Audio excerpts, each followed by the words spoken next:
അവരെ എല്ലാവരും സന്തോഷത്തോടും വിശ്വാസത്തോടും പ്രതീക്ഷയോടും കൂടെ വചനം കേൾക്കുവാൻ ഒരുങ്ങുകയാണ്. ഞാൻ മനസ്സിലാക്കിയ ഒരു കാര്യം നിങ്ങളോട് പറയട്ടെ. പലതരത്തിൽ തകർന്നു പോയവർ, പലതരത്തിൽ പരാജയപ്പെട്ടവർ, പലതരത്തിൽ വീണുപോയവർ, പലതരത്തിൽ സങ്കടങ്ങളിൽ കഴിയുന്നവർ ഈ വചനങ്ങൾ കേട്ട് അതിൽ സമർപ്പിച്ച് നിയോഗ പ്രാർത്ഥന ചൊല്ലിയതിലൂടെ സംഭവിച്ചൊരു കാര്യമാണ്. ഇരട്ടി ശക്തിയോടെ, ഇരട്ടി അഭിമാനത്തോടെ, ഇരട്ടി അനുഗ്രഹത്തോടെ, ഇരട്ടി പ്രതീക്ഷയോടെ ജീവിക്കാൻ തുടങ്ങിയിരിക്കുന്നു. ഇരട്ടി അനുഗ്രഹത്തിലേക്ക് അവർ ചാടിക്കേറിയിരിക്കുന്നു. അങ്ങനെ ഒത്തിരി പേരുടെ അനുഭവങ്ങൾ, സാക്ഷ്യങ്ങൾ കേൾക്കാനിടയായി. പ്രിയപ്പെട്ടവരെ, നിങ്ങളുടെ ജീവിതത്തിലും ഇന്നത്തെ വചനത്തിലൂടെ നല്ലൊരു അനുഗ്രഹം ഉണ്ടാകും. പരിശുദ്ധാത്മാവ് നിങ്ങളെ സഹായിക്കും. ഇന്ന് കേൾക്കാൻ പോകുന്ന ദൈവവചനം ഉൽപ്പത്തി പുസ്തകത്തിൻ്റെ 6-ാം അധ്യായത്തിലെ സമയക്കുറവുള്ളതുകൊണ്ട് അതിൻ്റെ ചില പ്രസക്ത ഭാഗങ്ങൾ ഒന്ന് ചിന്തിക്കാൻ, പ്രാർത്ഥിക്കുവാൻ ആഗ്രഹിക്കുകയാണ്. 6-ാം അധ്യായത്തിൽ നോഹിനോട് ദൈവം പറയുന്നൊരു കാര്യമാണ്. നീ ഒരു പെട്ടകമുണ്ടാക്കണം, വലിയൊരു പ്രളയമുണ്ടാകാൻ പോകുന്നു, ഞാൻ പറയുന്നത് പോലെ നീ ചെയ്യണം എന്ന് നോഹയോട് പറഞ്ഞപ്പോൾ ആ വചനത്തിൻ്റെ മുമ്പിൽ നോഹ എന്തു ചെയ്തു എന്ന് എഴുതിയിട്ടുണ്ട്. അതാണ് 6-ാം അധ്യായം 9-ാമത്തെ വാക്യം. അതിൻ്റെ അവസാന ഭാഗത്ത് എഴുതിയിട്ടുണ്ട്, അവൻ ദൈവത്തിൻ്റെ മാർഗത്തിൽ നടന്നു. ദൈവത്തിൻ്റെ മാർഗത്തിൽ, ദൈവത്തിൻ്റെ വചനത്തിൽ നടന്നു.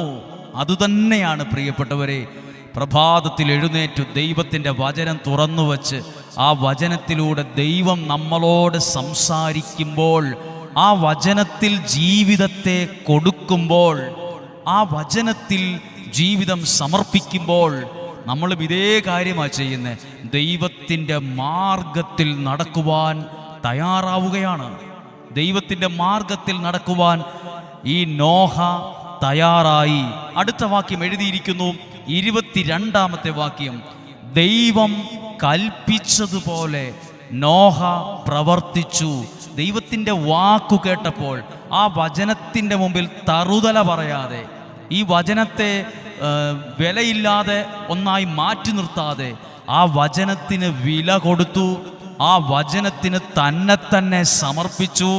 ആ വചനം എഴുതിയിരിക്കുകയാണ്, നോഹ ദൈവം കൽപ്പിച്ചതുപോലെ ജീവിതത്തിൽ പ്രവർത്തിക്കുവാൻ തുടങ്ങി. വീണ്ടും 7-ാം അധ്യായം 5-ാമത്തെ വാക്യം. നോഹ എന്തു ചെയ്തു? കർത്താവ് കൽപ്പിച്ചതെല്ലാം നോഹ ചെയ്തു. ദൈവത്തിൻ്റെ വാക്കനുസരിച്ച് ആ വചനത്തിൽ സമർപ്പിച്ച് നോഹ ജീവിക്കുവാൻ പരിശ്രമിച്ചു, പ്രവർത്തിച്ചു. ഇനി അടുത്ത വാക്യം, 8-ാമത്തെ വാക്യം, 7-ാം അധ്യായം 8-ാമത്തെ വാക്യം. ദൈവം കൽപ്പിച്ചതുപോലെ. അങ്ങനെ കുറേ വാക്കുകളുണ്ട്. എന്നെ എല്ലാവരും ഒന്ന് കേട്ടെ. ഇത് നോഹയോട് ദൈവം പറഞ്ഞ വാക്കിൻ്റെ മുമ്പിൽ, ആ വചനത്തിൻ്റെ മുമ്പിൽ നോഹ എന്തു ചെയ്തു എന്നാണ് എഴുതിയിരിക്കുന്നത്. നോഹ പ്രാർത്ഥിച്ചു, നോഹ അതനുസരിച്ചു, നോഹ ആ വചനത്തിൽ സമർപ്പിച്ചു, നോഹ അതനുസരിച്ച് പ്രവർത്തിച്ചു. അങ്ങനെ ഒരു സമർപ്പണം നടന്നു. ഈ നോഹയെക്കുറിച്ച് എഴുതിയിരിക്കുകയാണ് 7-ാം അധ്യായം 19-ാമത്തെ വാക്യം. ദൈവത്തിൻ്റെ വാക്കിന് വില കൊടുത്തു, ദൈവത്തിൻ്റെ വചനത്തിൽ തന്നെ സമർപ്പിച്ചു.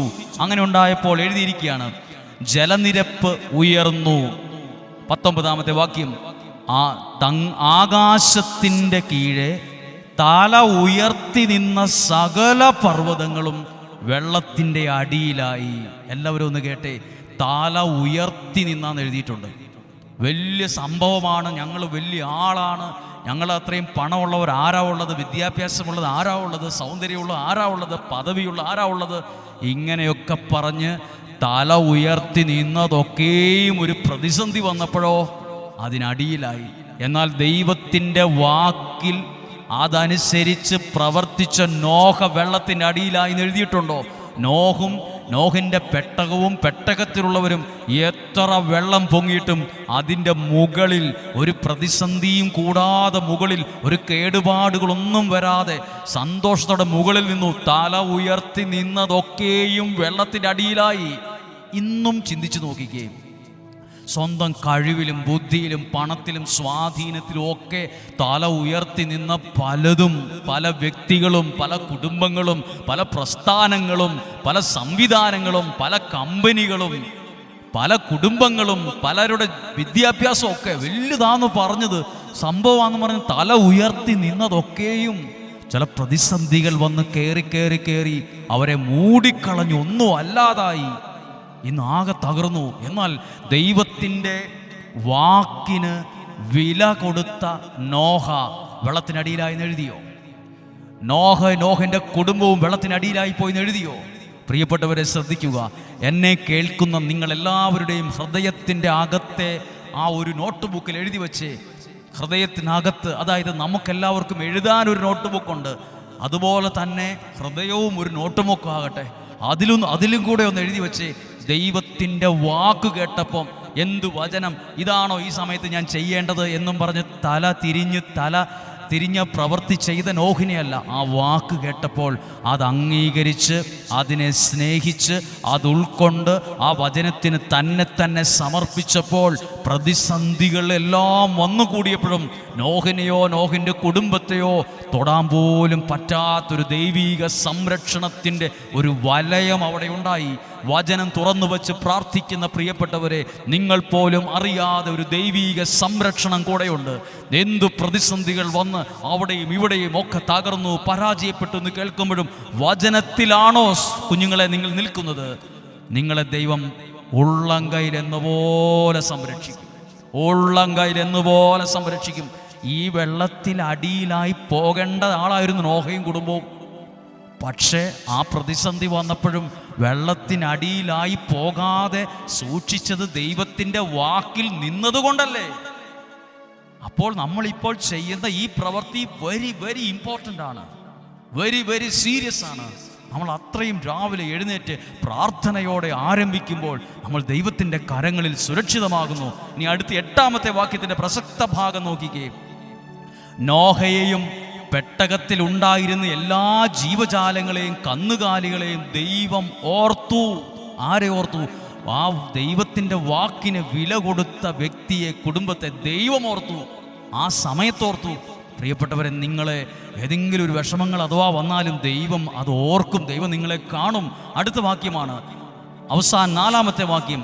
7-ാം മാസം 17-ാം ദിവസം പെട്ടകം അറാറത്ത് പർവ്വതത്തിൽ ഉറച്ചു. എവിടെയായാലും പൊട്ടിപ്പൊളിഞ്ഞ് പോയി എന്നാണോ എഴുതിയിരിക്കുന്നത്? ആ പെട്ടകം ഉറപ്പിക്കേണ്ട സ്ഥലത്ത് വൃത്തിയായി ശക്തമായി ഉറപ്പിച്ചു. പ്രിയപ്പെട്ടവരെ, എന്തിനാണ് ഒരു ഉറപ്പില്ലാതിരിക്കുന്നത്? ദൈവമാ ഉറപ്പിക്കുന്നത്. ദൈവം നിന്നെ ഉറപ്പിക്കും. നല്ലൊരു കുടുംബ ജീവിതം തന്ന് ദൈവം നിന്നെ ഉറപ്പിക്കും. നല്ല സാമ്പത്തിക സംരക്ഷണവും സുരക്ഷിതത്വവും നൽകി, ആവശ്യത്തിന് നൽകി ദൈവം നിന്നെ ഉറപ്പിക്കും. നല്ല ജോലി തന്ന് വചനത്തിൽ നിൽക്കുന്ന ഒരാളാണോ? വചനത്തിന് വില കൊടുക്കുന്ന ഒരാളാണോ? വചനത്തിന് വേണ്ടി വചനത്തിൽ സമർപ്പിച്ച ഒരാളാണോ? ജീവിതം നൽകി ദൈവം നിന്നെ ഉറപ്പിക്കും. സമൃദ്ധി നൽകി ഉറപ്പിക്കും. സന്തോഷം നൽകി ഉറപ്പിക്കും. ആശ്വാസം നൽകി ഉറപ്പിക്കും. നല്ല ജോലിയും നല്ല ഭാവിയും നല്ല ആരോഗ്യവും ദീർഘായുസ്സൊക്കെ തന്ന് ദൈവം നിന്നെ ഉറപ്പിക്കേണ്ടിടത്ത് ഉറപ്പിക്കും. പല കാര്യങ്ങൾക്കും പരിശ്രമിക്കുന്നവരുണ്ട്. ദൈവം നിങ്ങളെ ഉറപ്പിക്കും കേട്ടോ. ദൈവം നിങ്ങളെ ഉറപ്പിക്കും. ഞാനെയും ഇത്രയും മഴയും വെള്ളമെല്ലാമായി, ഇനി എവിടെ ഉറയ്ക്കാനാ? മുഴുവൻ ചെളിയായി പോയില്ലേ, ഇനി എന്ത് ചെയ്യാൻ, എങ്ങനെ തിന്നും? ദൈവം ഉറപ്പിക്കേണ്ടിടത്ത്. കാരണം ദൈവത്തിൻ്റെ വാക്കിലാണ് നിൽക്കുന്നത്. ദൈവത്തിൻ്റെ വാക്കിൽ സമർപ്പണം നടത്തിയ ഒരാൾ എവിടെയും എത്താതെ പോകില്ല. അവനെ ഉറപ്പിക്കേണ്ടിടത്ത് ദൈവം ഏറ്റവും ശക്തമായി ഉറപ്പിക്കും. അത് ശുശ്രൂഷയിലാണേലും അത് ജീവിതത്തിൻ്റെ ഏതു കാര്യത്തിലും. നമുക്ക് പ്രാർത്ഥിക്കാം.